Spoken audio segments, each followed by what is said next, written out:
तो आज अशोक गहलोत जी के सामने राजस्थान सरकार के अंदर क्यों मोदी जी वहां पर आके बार बार कितने दौरे कर चुके हैं, आप जानते हैं वहाँ मोदी जी हर जगह जा चुके हैं। अगर ऐसा इतने ज्यादा होते तो लहर में जैसे पिछली बार तो इतना आते भी नहीं थे, इस बार क्या जरूरत आ पड़ी है। आज वहाँ इतनी फूट है कि आज वसुंधरा को तो बिल्कुल साइड कर दिया है, जो उनकी मेन रीढ़ की हड्डी हुआ करती थी। आज जो वहाँ तोड़फोड़ हो रही है, टूटफूट हो रही है, 40 टिकटों के अंदर ही वहाँ इतनी तोड़फोड़ है, आप जरा सोचिए।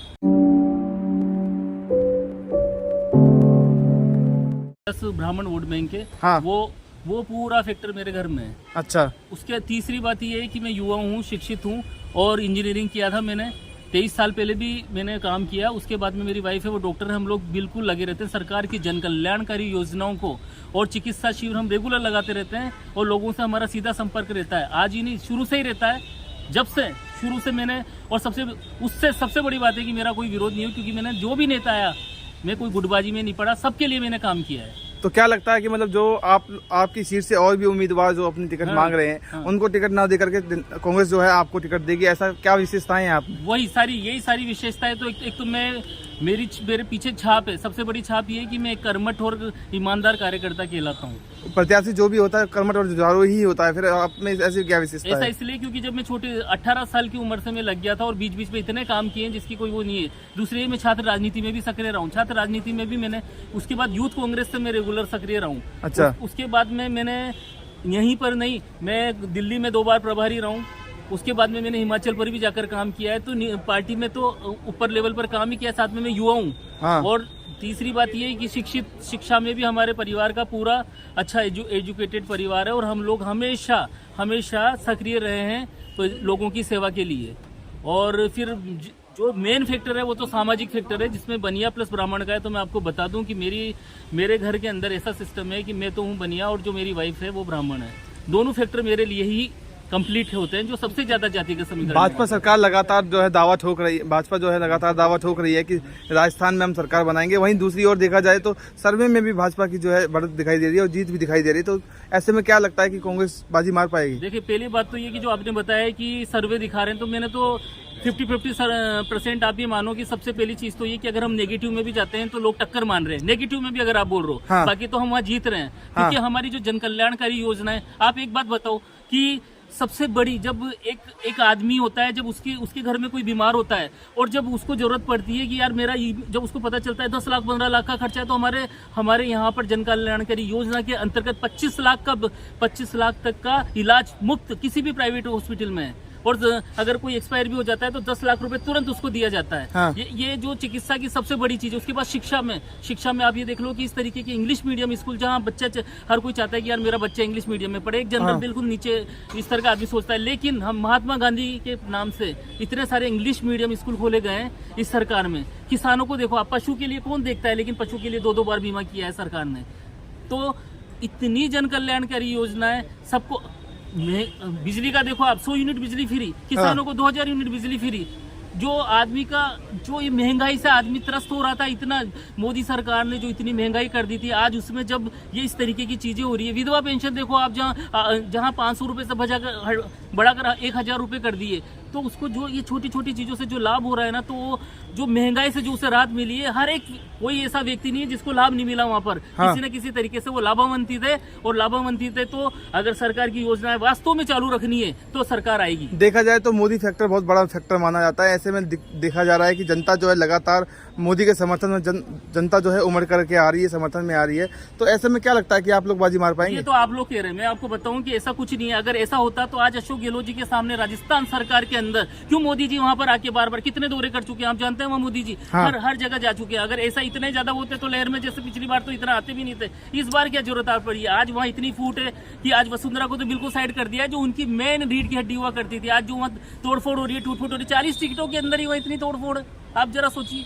क्या तो आप ये बताइए कि क्यों नहीं रिपीट होगी? अगर कैंडिडेट सही चुने, अगर ऊपर से कैंडिडेट सही चुने, तो निश्चित रूप से मैं 101% कह रहा हूँ कि बिल्कुल सरकार आएगी। सब कुछ कैंडिडेट के ऊपर है। क्या आंकड़े रहेंगे?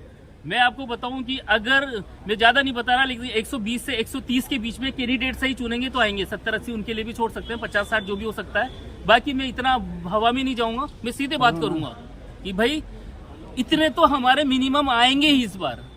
ठीक है, तो मतलब आप उम्मीदवार हैं? मैं उम्मीदवार हूँ। क्या नाम हुआ आपका? टीकम चंद वर्मा। हाँ, विधानसभा रामगंज मंडी कोटा। अच्छा, कोटा से हैं। मैं वहाँ से प्रत्याशी हूँ। हाँ। और मैंने तो कांग्रेस का टिकट आपको मिल गया है? नहीं मिला। अच्छा, अभी नहीं मिला। तो क्या उम्मीद लगा रहे हैं? उम्मीद लगा रहे हैं, हम 30-35 वर्षों से काम कर रहे हैं हाँ। पार्टी के अंदर, और इस बार हमने काफ़ी प्रयास किया कांग्रेस को सीट निकालने का और राजस्थान सरकार को दोबारा रिपीट करने का। हाँ। हमारा मानस है। उसी ताकत से हमने जनता में जाके और हमारे मुख्यमंत्री अशोक गहलोत साहब की योजना हमने जनता में लेके गए। जनता को मोबाइल और खाद्य किट वगैरह, गेहूं वगैरह, वो सब उनको जनता में के बीच में जाके जानकारी दी। उससे जनता प्रभावित होकर और राजस्थान सरकार को वोट करेगी और राजस्थान सरकार में दोबारा से सरकार रिपीट होगी। आप कह रहे हैं जनता जो है दोबारा से वोट करेगी जो है अशोक गहलोत की सरकार को, वहीं दूसरी ओर जो टीवी चैनल के सर्वे जो आ रहे हैं उसमें दिखाया जा रहा है कि भाजपा सरकार बन रही है। वहाँ पर टीवी चैनल में तो भाजपा सरकार ने क्या किया, क्यों बनेगी? भाजपा सरकार ने कोई ऐसा कोई विकास कार्य किया ही नहीं। हाँ। और अभी केंद्र सरकार ने जो महंगाई पे इतनी कमर तोड़ रखी है जनता की, काफी महंगाई बढ़ती जा रही है, जनता परेशान है, अस्वस्थ है जनता। हाँ। अगर आपको टिकट मिल जाता है तो आप जनता के लिए क्या करेंगे?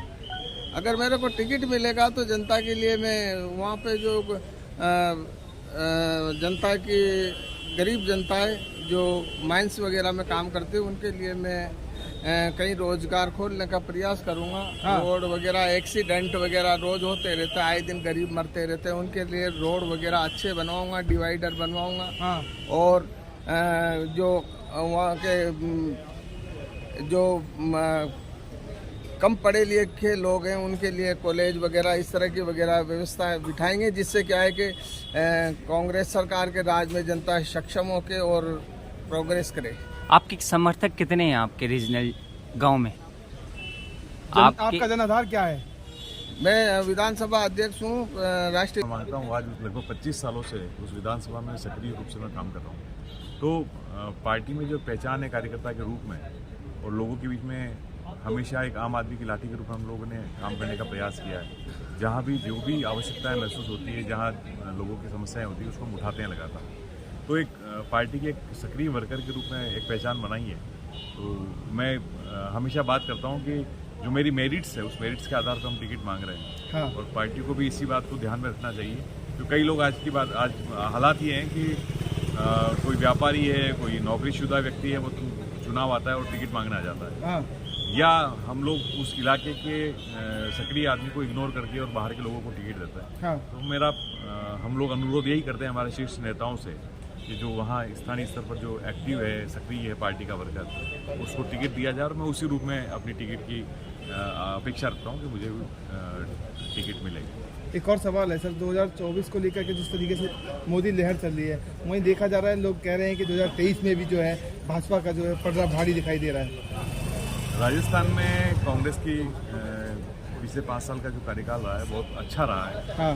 जो नीतियाँ कांग्रेस ने वहाँ लागू की है आम जन के हित में, मेरा मानना है कि पूरे हिंदुस्तान में एक आदर्श इस राज्य के रूप में राजस्थान लोगों की नज़र में आया है।